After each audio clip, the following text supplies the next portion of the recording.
Tema hari ini adalah makna sejarah penebusan dari 40 hari doa Musa. Makna sejarah penebusan tentang 40 hari doa Musa. Ini merupakan bagian di dalam buku sejarah penebusan seri yang ke-7 tentang perjanjian kekal dari generasi ke generasi, lebih khusus membahas tentang penggenapan perjanjian sulu, lebih lagi tentang makna 10 perintah. Detailnya seperti apa dan penerapannya berdasarkan hukum kasih yang Yesus perkenalkan itu bagaimana, itu dibahas bersama-sama secara sekaligus di dalam buku seri yang ke-7 yang ditulis oleh Pendeta Abraham Park. Hari ini kita akan melihat tentang 40 hari doa Musa. Kalau kita ingat lagi, Musa melakukan doa 40 hari lamanya, ini sebanyak 3 kali. Sebanyak 3 kali. Yaitu pada kenaikan yang ke-6, kenaikan yang ke-7, dan yang ke-8. Kita akan mempelajari bersama-sama um, mengenai prosesnya, peristiwa yang terjadi, beserta dengan makna penebusannya. Ya, makna penebusannya. Baik, eh, kalau kita lihat, doa 40 hari yang pertama. Jadi kita masuk ke dalam judul yang bagian yang pertama. Doa 40 hari yang pertama ini adalah doa puasa. Doa puasa selama 40 hari. Ini terjadi pada kenaikan yang keberapa? Kenaikan yang ke-6. Kenaikan yang ke-6. Kita perlu tahu bahwa Gunung Sinai itu tingginya sekitar 2.291 meter. 2.291 meter. Dan untuk menjalankan kehendak Allah, Musa naik turun Gunung Sinai sebanyak 8 kali. Kita telah bahas mengenai hal ini. Dan kalau kita lihat, ya kalau kita lihat, um, Musa dia naik gunung pertama kali, ya pertama kali pada hari kedua bulan ketiga setelah mereka itu keluar dari Mesir. Setelah mereka keluar dari Mesir. Dan mereka tiba itu pada hari pertama sebenarnya. Mereka tiba di kaki Gunung Sinai pada hari pertama bulan yang ketiga. Jadi setelah tiba, semua berkemah. Keesokan harinya Musa naik ke atas Gunung Sinai. Di Musa naik turun Gunung Sinai yang pertama, yang kedua, ketiga, keempat, yang kelima. Setelah kalau kita lihat setelah Musa naik yang keenam kali, Musa naik yang keenam kali, Musa berdoa 40 hari lamanya. Ini doa puasa, gitu ya, doa puasa selama 40 hari. Mari kita lihat di sini terjadinya 40 hari sejak hari Minggu tanggal 8 bulan 3 sampai tanggal 17 bulan keempat. Ini hari Kamis. Nah, kita lihat dasar Alkitabnya, Ulangan 9 ayat 9 sampai 10. Setelah aku mendaki gunung untuk menerima lolo batu dan lolo perjanjian yang diikat Tuhan dengan kamu, maka aku tinggal 40 hari 40 malam lamanya di gunung itu. Roti tidak aku makan dan air tidak aku minum.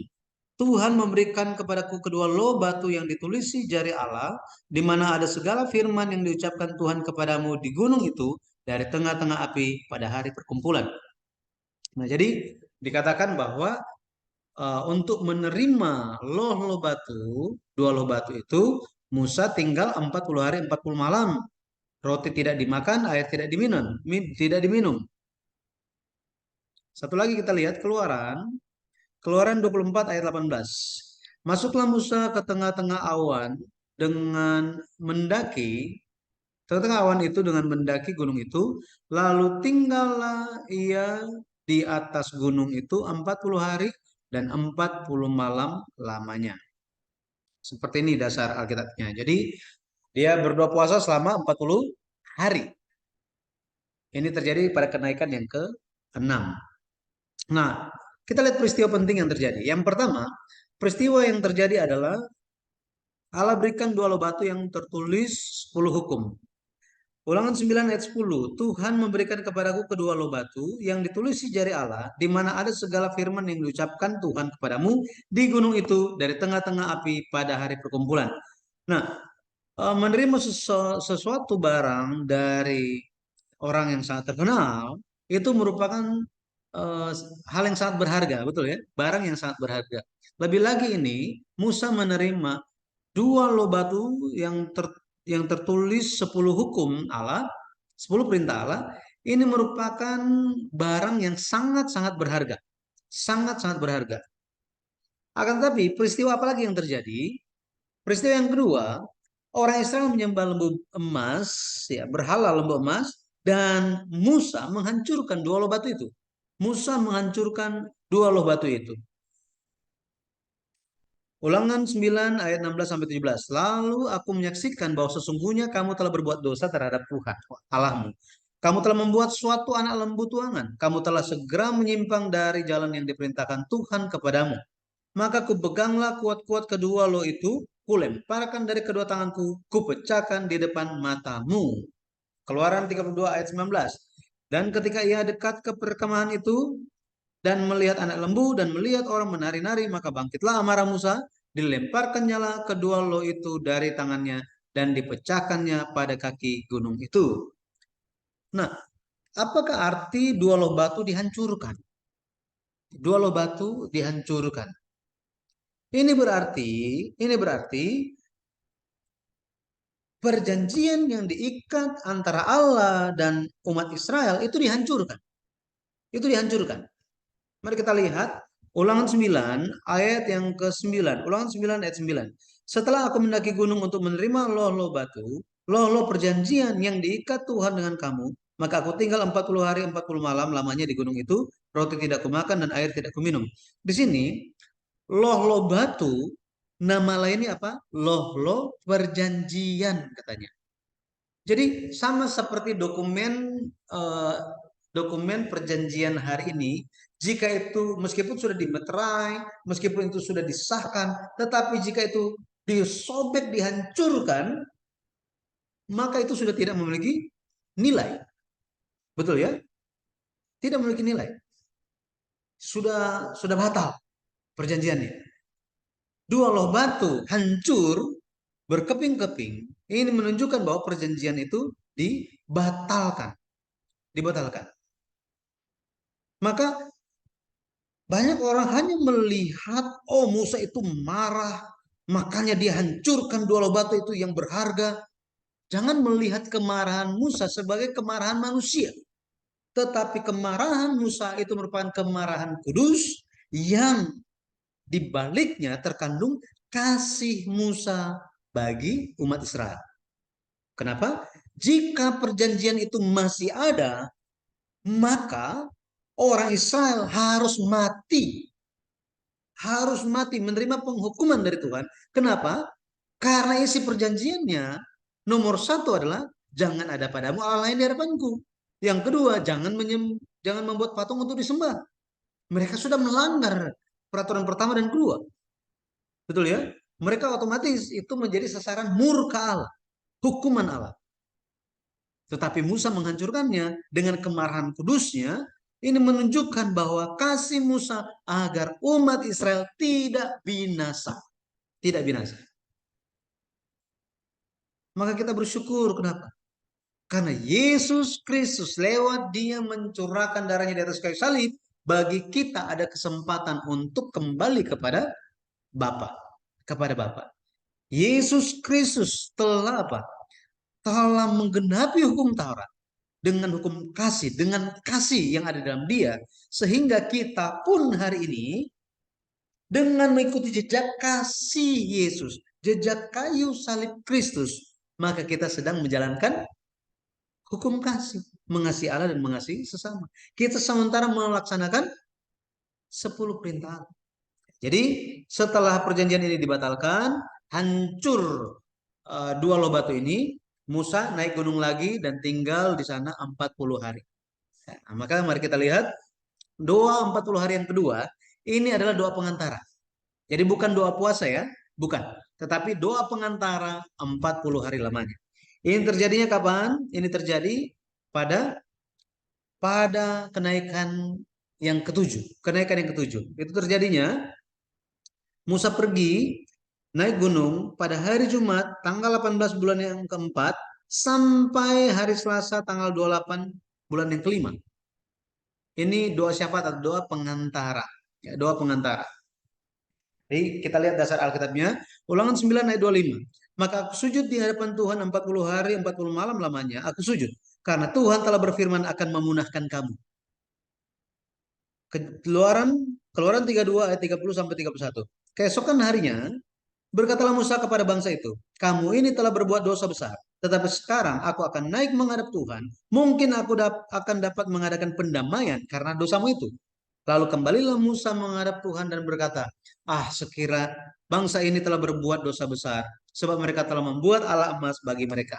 Nah, Allah ingin memusnahkan orang Israel karena dosa mereka. Tetapi Musa mempertaruhkan nyawanya, mempertaruhkan hidupnya, berdoa pengantara bagi mereka. Bukan Musa yang berdosa. Betul ya? Bukan Musa yang berdosa. Tetapi Musa, dia adalah orang yang benar. Tetapi dia mempertaruhkan nyawanya untuk siapa? Untuk umat Tuhan. Yesus Kristus, dia tidak ada dosa. Tetapi dia mempertaruhkan nyawanya, bahkan memberikan nyawanya untuk siapa? Untuk umat Tuhan, untuk kita, ya, untuk kita. Jadi Musa dia sujud katanya. Dia sujud di hadapan Tuhan 40 hari, 40 malam. Kita lihat Keluaran 32 ayat 10. Keluaran 32 ayat 10. Oleh sebab itu, biarkanlah aku supaya murkaku bangkit terhadap mereka dan aku akan membinasakan mereka. Tetapi engkau akan kubuat menjadi bangsa yang besar. Bayangkan saudara, kalau misalnya ada orang yang sudah kita doakan, kita taruhkan nyawa untuk orang itu, jika pada akhirnya, Tuhan ingin hancurkan orang itu, nah kita beban kita akan lebih ringan sebenarnya ya,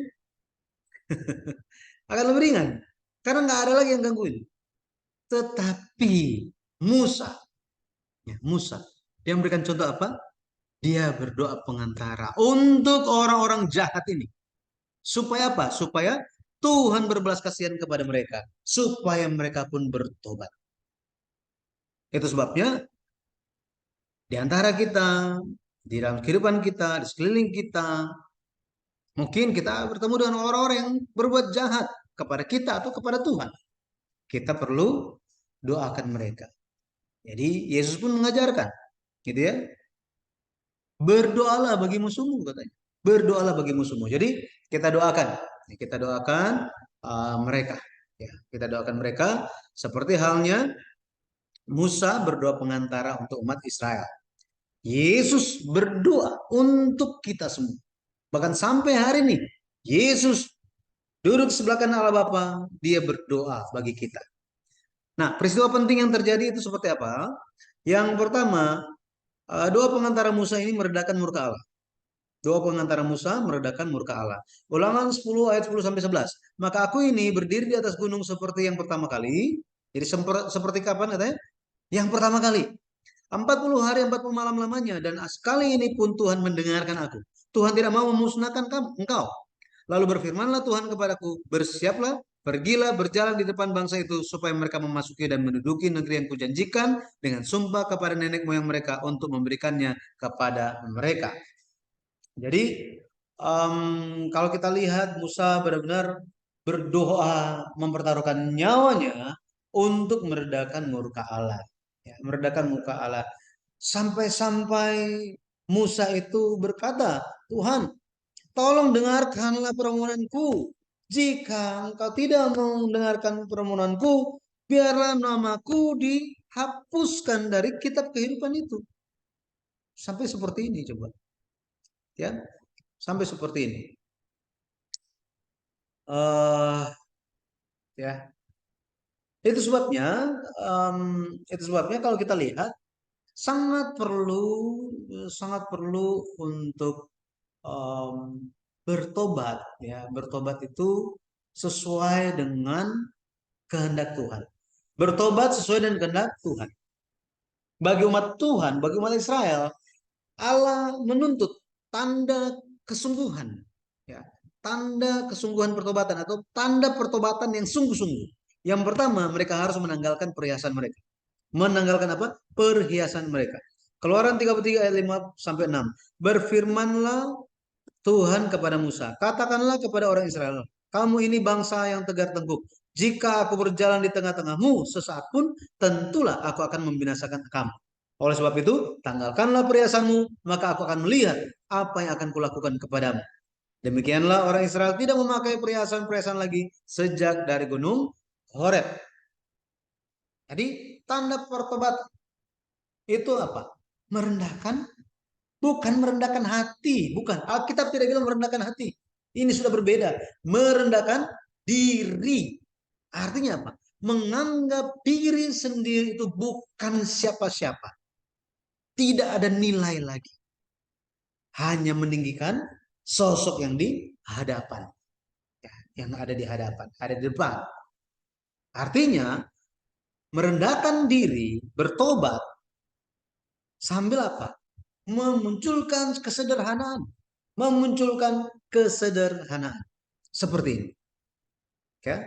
Makanya ketika kalau misalnya biasanya itu di gereja tempat saya melayani, Gereja Presbyterian Bukit Sion Indonesia di Cinere, setiap kali masa sengsara, jadi 40 hari sebelum sebelum kebangkitan Yesus Kristus, ya, sebelum 40 hari 40 hari sebelum hari kebangkitan itu sering diadakan puasa, ya, puasa. Dan sampai-sampai nggak makan daging, gitu ya, menghindari makan daging, menghindari untuk menjalani kehidupan yang biasanya, misalnya jalan-jalan, pergi em, apa, sampai pergi pesta, mengadakan pesta dan lain. Jadi itu pun eh, harus dijalankan masa sengsara itu, berpuasa itu udah sambil sambil mengikuti jejak Kristus, gitu ya. Nah, seperti ini. Harus menanggalkan perhiasan. Yang kedua, Tuhan menetapkan untuk membawa dua loh batu yang baru. Keluaran 34 ayat 1 sampai 2. Berfirmanlah Tuhan kepada Musa, pahatlah dua loh batu sama dengan yang mula-mula. Maka aku akan menulis pada loh itu segala firman yang ada pada loh yang mula-mula yang telah kau pecahkan. Bersiaplah menjelang pagi dan naiklah pada waktu pagi ke atas gunung Sinai. Berdirilah di sana menghadap aku di puncak gunung itu. Jadi kalau kita lihat dua loh batu yang pertama itu berasal dari Tuhan. Tuhan yang membuatnya. Tetapi sekarang, sekarang sebagai tanda pertobatan, maka Musa mewakili orang Israel harus memahat dua loh batu yang sama seperti yang mula-mula. Bayangkan, dua loh batu yang tipis seperti keramik yang di rumah kita, tipis. Di zaman dulu nggak ada mesin potong seperti sekarang, mesti dipahat, pahat, pahat. Ketika sementara pahat, salah pahat, akhirnya hancur, bikin lagi. Dipahat, pahat lagi, hancur, bikin lagi. Tidak mudah untuk membuat loh batu, mempersiapkan loh batu ini. Ini merupakan hal yang sangat-sangat sulit. Sebelum Adam jatuh dalam dosa, sebelum Adam jatuh dalam dosa, di dalam hatinya itu Allah berikan hati yang baru. Di dalam hati yang baru Allah tuliskan perjanjiannya. Jika engkau tidak makan dari buah yang kularang itu, engkau tidak akan mati. Tetapi jika engkau makan, engkau pasti mati. Jadi di dalam hati hati Adam itu diukirkan firman perjanjian ini. Perjanjian yang disebut dengan perjanjian tindakan atau perjanjian kerja. Ya, perjanjian kerja, perjanjian perbuatan. Berdasarkan perbuatan Adam, maka akan ditentukan dia hidup atau mati. Jadi mudah gitu ya. Mudah bagi dia untuk menjalani kehidupannya. Tetapi setelah dia jatuh dosa, apa yang terjadi? Sangat sulit gitu ya. Dia harus memulihkan hatinya. Dan memulihkan hati ini merupakan hal yang sulit. Sudah siap, tiba-tiba jatuh lagi, pecah lagi. Sudah siap, hatinya menjelang udah siap, jatuh, pecah lagi, hancur lagi. Pada akhirnya apa? Untuk memiliki hati yang baru, apakah itu mudah? Susah, ya, sangat-sangat sulit, sangat-sangat sulit. Jadi pertobatan itu disertai dengan apa? Penderitaan dan kesusahan. Penderitaan itu bukan, pertobatan itu bukan dijalankan dengan Tuhan, tolong saya minta ampun. Kemudian pesta pora. Nggak ada yang seperti itu pertobatan. Gitu ya. Bertobat disertai dengan apa? Penderitaan dan kesusahan. Allah meminta apa? Allah menuntut apa? Ketaatan. Allah minta ketaatan. Tetapi jika tidak taat, maka perlu bertobat. Bertobat yang disertai dengan penderitaan dan kesusahan. Keluaran 34 ayat 1 sampai 2. Sekarang kita baca ayat 3 dan 4. Ayat 3 dan 4. Tetapi janganlah ada seorang pun yang naik bersama-sama dengan engkau, dan juga seorang pun tidak boleh kelihatan di seluruh gunung itu. Bahkan kambing, domba, dan lembu, sapi pun tidak boleh makan rumput di sekitar gunung itu. Lalu Musa memahat dua loh batu sama dengan yang mula-mula. Bangunlah ia pagi-pagi dan naiklah ia ke atas gunung Sinai seperti yang diperintahkan Tuhan kepadanya, dan membawa kedua loh batu itu di tangannya. Di tangannya. Kita baca lagi ulangan. Ulangan 10 ayat 1 sampai 3. Ulangan 10 ayat 1 sampai 3.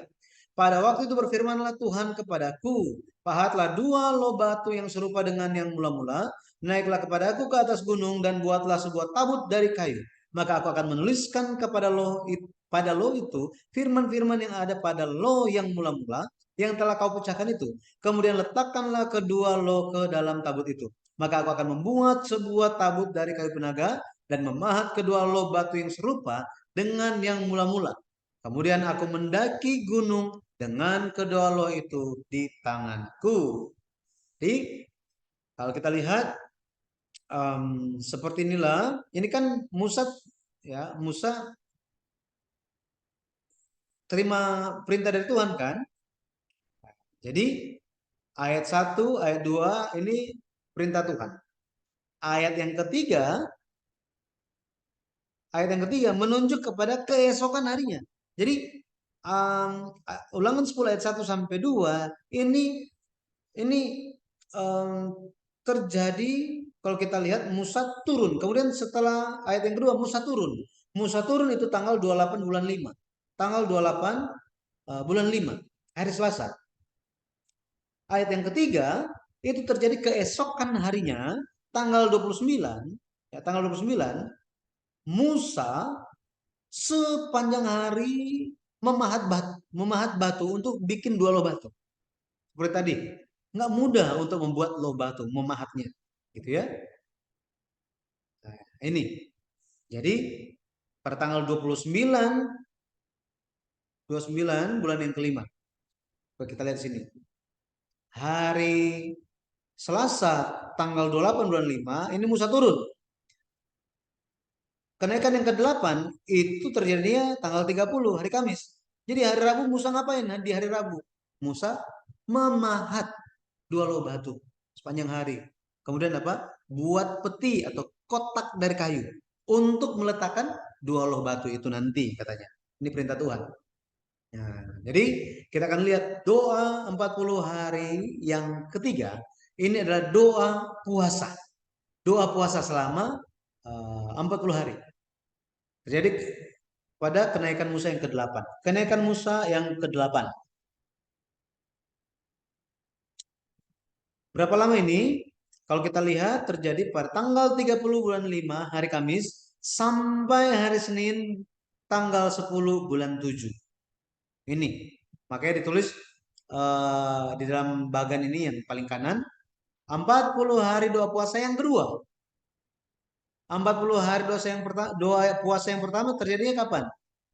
Pada tanggal 8 bulan 3 sampai 17 bulan 4. Gitu ya. Yang berikutnya 40 hari doa yang kedua itu apa? Itu doa syafaat, doa pengantar. Nah, jadi kalau kita lihat seperti tadi saya bilang tanggal 8 bulan 5 hari Selasa Musa turun dari gunung. Tanggal 29 bulan 5 hari Rabu dia buat pahat dua batu kemudian membuat tabut dari kayu.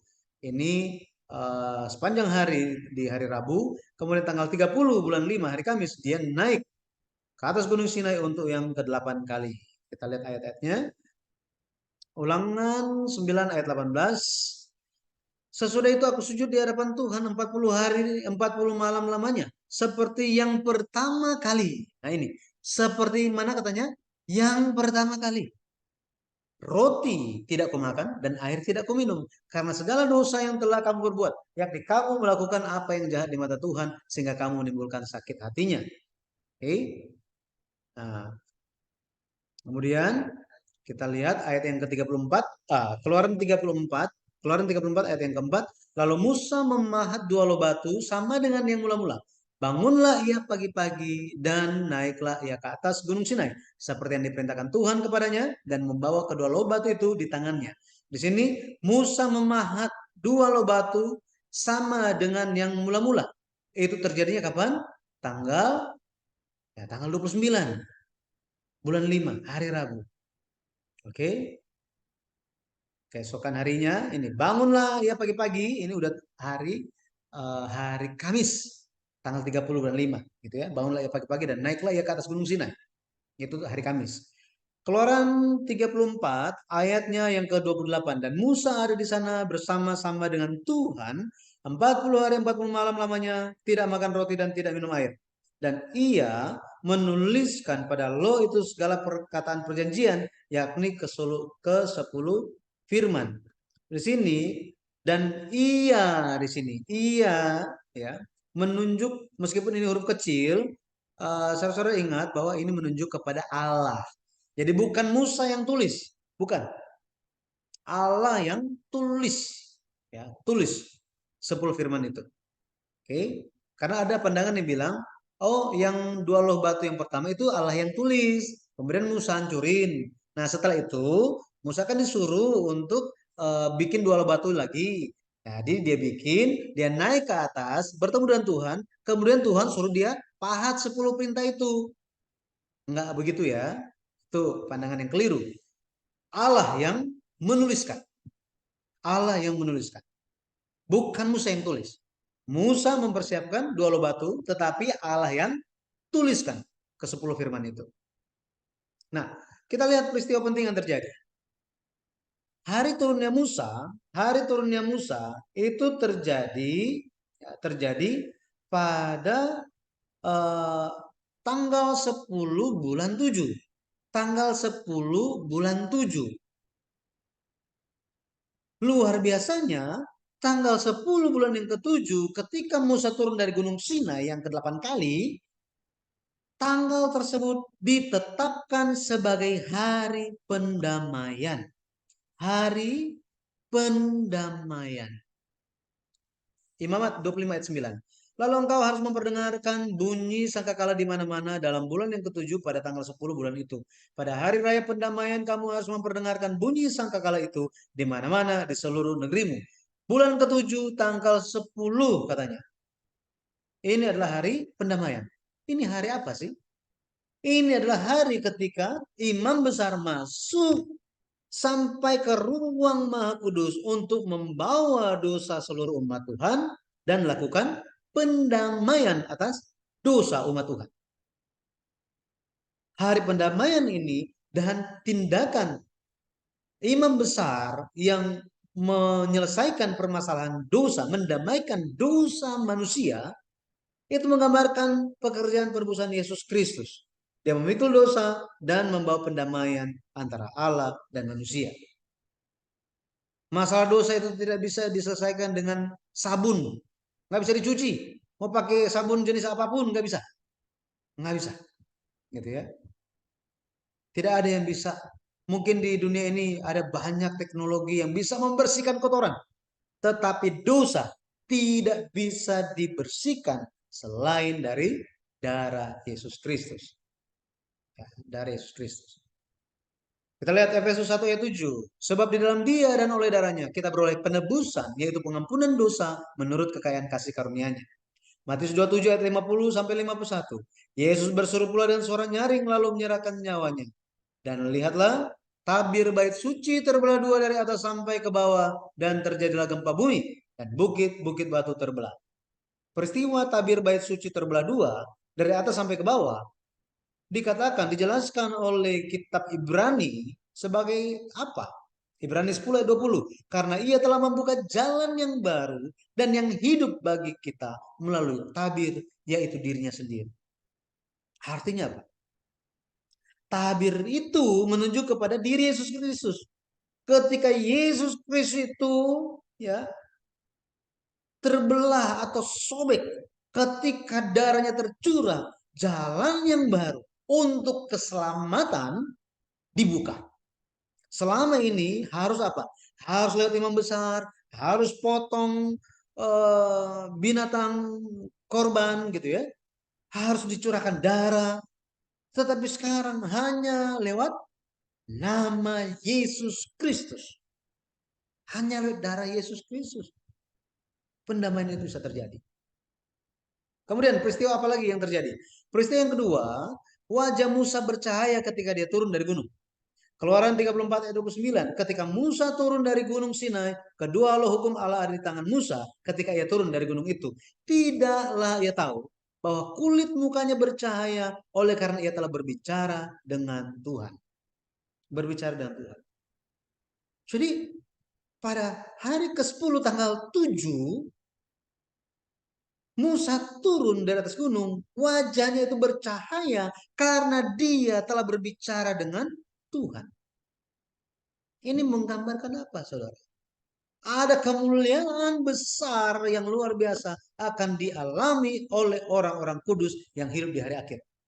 1 Korintus 15 ayat 51 sampai 52 di situ dikatakan, sesungguhnya aku menyatakan kepadamu suatu rahasia, kita tidak akan mati semuanya, tetapi kita semuanya akan diubah dalam sekejap mata pada waktu bunyi nafir yang terakhir. Sebab nafiri akan berbunyi dan orang-orang mati akan dibangkitkan dalam keadaan yang tidak dapat binasa dan kita semua akan diubah.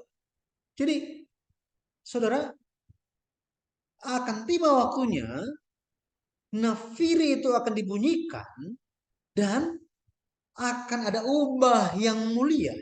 Setiap orang yang percaya itu akan diubah. Mereka akan bercahaya, menyinarkan cahaya kemuliaan Allah. Ini luar biasa. Dan waktu ini akan terjadi. Tanpa mengalami firman Tuhan, bagaimana mungkin ini akan terjadi? Itu sebabnya kenapa? Ya, kenapa Pendeta Abraham Pak selalu menyerukan ayat ini dan selalu menyerukan mari kita mengenal Tuhan, bertumbuh di dalam pengenalan lewat firman Tuhan. Supaya kita bisa mengalami ini, saudara. Tidak tahu mengenai firman Tuhan, tidak mau tahu mengenai firman Tuhan, terus ingin diubah hidup kekal. Itu seperti ingin makan gaji buta tetapi nggak bisa kan? Nggak bisa. Ingin makan tetapi tidak mau bekerja. Itu tidak bisa. Ya. Kesimpulannya apa? Doa 40 hari yang pertama ini menunjukkan bagaimana Allah mendirikan perjanjian. Tetapi perjanjian itu yang mengikat itu dibatalkan lewat amarah yang kudus dari Musa. Ya, amarah yang kudus dari Musa karena kasihnya untuk umat Tuhan. Doa 40 hari yang kedua, doa syafaat, doa pengantara. Ini merupakan masa pertobatan. Masa pertobatan. Pada akhirnya, doa 40 hari yang ketiga menunjukkan kepada Allah memperbaharui perjanjian. Memperbaharui perjanjian. Perjanjian yang dulu Allah buat dengan Adam itu telah hancur. Tetapi pada akhirnya Allah ingin memulihkannya. Coba lihat. Keluaran 34 ayat 10 firman-Nya, sungguh aku mengadakan suatu perjanjian katanya. Suatu perjanjian, Allah ingin masuk ke dalam perjanjian. Allah ingin memulihkan perjanjian yang telah dirusak Hosea 6 ayat 7. Tetapi mereka itu telah melangkahi perjanjian di Adam. Di sana mereka telah berkhianat terhadap aku. Ini menunjuk kepada umat Tuhan telah berkhianat, berkhianat kepada Tuhan. Seperti ini. Ya. Perjanjian lama, Allah berikan hukum Taurat supaya manusia bisa melihat dosa-dosa itu. Ini tujuan hukum Taurat. Roma 3 ayat 20 sampai 21. Sebab tidak seorang pun yang dapat dibenarkan di hadapan Allah oleh karena melakukan hukum Taurat. Karena justru oleh hukum Taurat orang mengenal dosa. Tetapi sekarang tanpa hukum Taurat kebenaran Allah telah dinyatakan. Seperti yang disaksikan dalam kitab Taurat dan kitab-kitab para nabi. Jadi pada akhirnya lewat Yesus Kristus Allah memperbaharui perjanjian itu. Memperbaharui perjanjian itu. Ya. Allah memperbaharui perjanjian itu. Coba kita lihat lagi ya. Ini menggambarkan kalau kita lihat Allah mendirikan perjanjian dengan Adam tetapi itu batal, gitu ya. Tapi pada akhirnya Allah memperbaharui perjanjian itu. Siapa yang memperbaharuinya? Itu adalah Yesus Kristus. Yesus Kristus. Hari ini kita harus menggenapinya. Caranya bagaimana, saudara? Bagaimana kita semua bisa menerima perjanjian yang dibaharui itu? Atau dengan kata lain, bagaimana kita memperbaharui perjanjian itu? Bagaimana? Ya. 2 Korintus 3 ayat 3. Karena telah ternyata bahwa kamu adalah surat Kristus yang ditulis oleh pelayanan kami, ditulis bukan dengan tinta, tetapi dengan roh dari Allah yang hidup, bukan pada lolo batu, melainkan pada lolo daging, yaitu di dalam hati manusia. Ketika Yesus datang, orang-orang memusingkan tentang hukum Taurat yang tertulis. Yang tertulis. Tetapi Yesus Kristus datang, dia nyatakan bahwa apa? Bukan lewat perbuatan.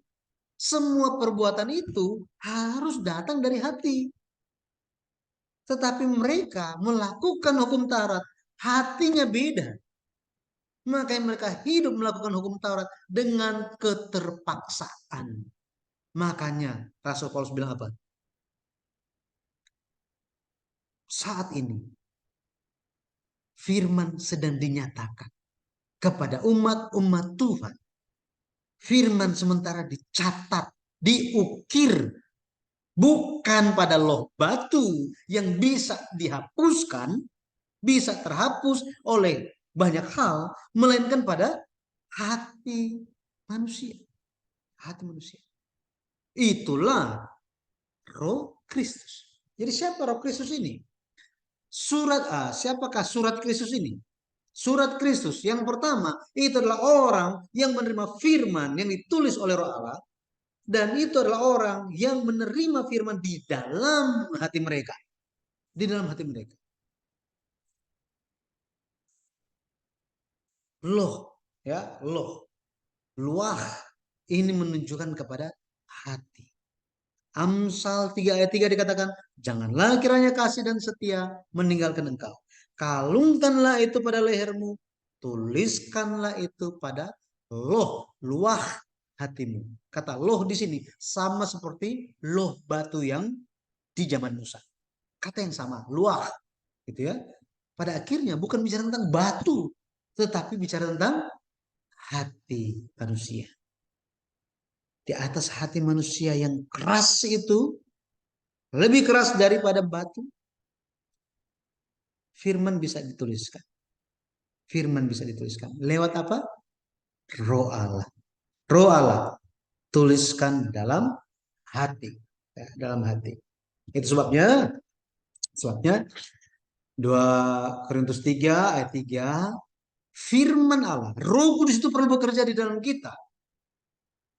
Harus bekerja di dalam kita. Dan kita perlu taat. Nah ini, taat. Jangan penuh dengan alasan, ya roh memang penurut tetapi daging itu kan lemah. Allah mengerti, Allah peduli. Pasti ya dia akan menerima setiap kali saya kembali. Ya dia kan Allah yang mengerti. Dia pasti akan terima kok. Ya nantilah kalau pas Tuhan datang, di saat itu saya akan bertobat. Ingat, Tuhan tidak bisa dipermainkan. Dia akan menghakimi sesuai dengan perbuatan kita. Perbuatan kita. Maka mari kita mengizinkan Roh Allah bekerja di dalam kita dan membimbing kita ke dalam ketaatan. Ya, ketaatan. Yeremia kita lihat. Yeremia 31 ayat 33 sampai 34. Tetapi beginilah perjanjian yang kuadakan dengan kaum Israel. Sesudah waktu itu, demikianlah firman Tuhan. Aku akan menaruh Tauratku dalam batin mereka dan menuliskan dalam hati mereka. Maka aku akan menjadi Allah mereka dan mereka akan menjadi umatku. Dan tidak usah lagi orang mengajar sesamanya atau mengajar saudaranya dengan mengatakan, kenalah Tuhan. Sebab mereka semua, besar kecil, akan mengenal aku. Demikianlah firman Tuhan. Sebab aku akan mengampuni kesalahan mereka dan tidak lagi mengingat dosa mereka. Di sini dikatakan akan tiba waktunya Allah akan menulis firman-Nya dalam hati manusia. Dan manusia itu akan menjadi umatnya. Tidak usah lagi mengajar seseorang, oh kenal Tuhan. Semuanya mengenal. Dan karena mengenal ini, Tuhan mengampuni. Tuhan tidak ingat dosa mereka lagi. Saya percaya proses ini sedang terjadi hari ini. Ya, hari ini. Ketika kita memberikan diri kita untuk menerima firman Tuhan, mengizinkan firman itu bekerja dalam kita, pada akhirnya perjanjian baru yang Allah dirikan dengan Yeremia digenapi lewat saudara dan saya. Saya berdoa karena kita semua dengan rendah hati kita memiliki pengalaman iman bagaimana Roh Allah bekerja di dalam kita dan melakukan pekerjaan-pekerjaan besar. Tuhan Yesus memberkati kita semua. Amin.